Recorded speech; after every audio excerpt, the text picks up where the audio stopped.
Ndibulise kone bathandi bezemidlalo eMzantsi Afrika, ingakumbi kone balandeli bebhola elikhulu ke laseMzantsi Afrika. Baphulaphula lapha siphathele okanye siniphathele i-highlights, amagqabantshintshi womdlalo ubuphakathi kweqela leKaizer Chiefs kunye ke neqela leGolden Arrows. Phumelele ke pha iKaizer Chiefs, phumelela pha ngo-1-0. Inqaku labo abafana abadala ke lithe lafakwa pha idefender yabo uEden McCarthy emveni kwe-free kick ethe yantle, wazi ugoalkeeper pha weqela leGolden Arrows akakwazi la bhola ukuyifumbatha, wazi wayithatha uEden McCarthy wayivalela emnatheni. Qaba ke singene emdlalweni baphulaphule.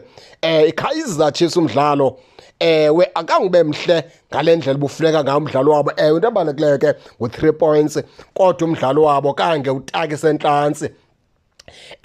Bebedlala pha esiswini ngoNdlovu kunye ke noLebogang Mabuye. Ndithe ndathi ukuqwalasela kakuhle mandijonga, hayi akange bakwazi udibana, akange bakwazi uhlangana kwesasisi bobabini. Hayi futhi ke yalela i-combination yabo kange bekho tu konke konke, kange ifane nekaMatlou nekalebogang Mabuye, kange ifane tu baphulaphula. Ikhona le nto iyayala kangangokuba ke ngoku kange ikwazi itim ukudlala ngohlobo umele idlala ngalo.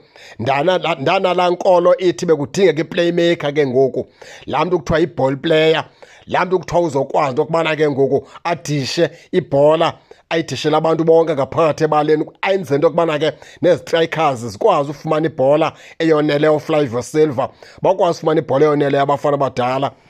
Bebekhona oPulemoti pha behlasela, kodwa okubalulekileyo uPulemoti uzabucala.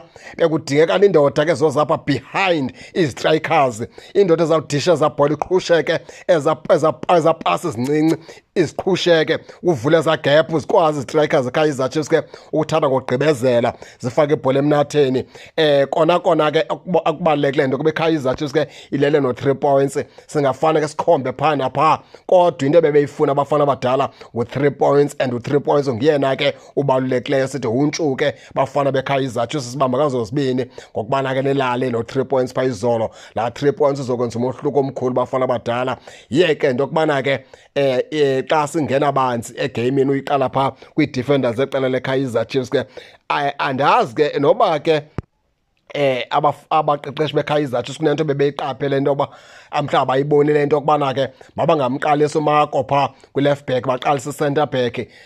Andazi noba ke abaqeqeshi beKaizer Chiefs kunento abayibonileyo na xa bedontsa uMonyane bethi makaphume kungena uSolomons. Nakundilungisa ke nina abantu ke baphulaphula, mhlawumbi ke ndiye ndashiyeka kancinci, andisibonanga isidingo sokukhutshwa kaMonyane phaa izolo.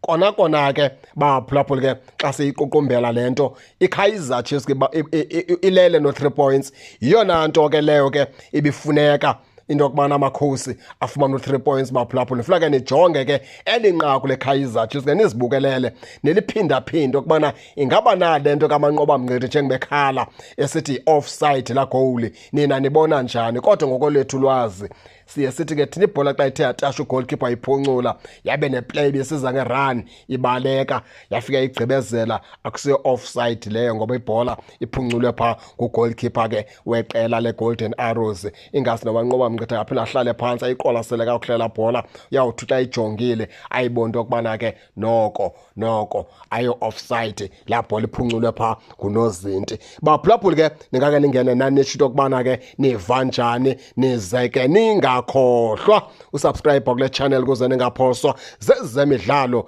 endizanothulela zona kwixa elizayo kakuhle babukeli.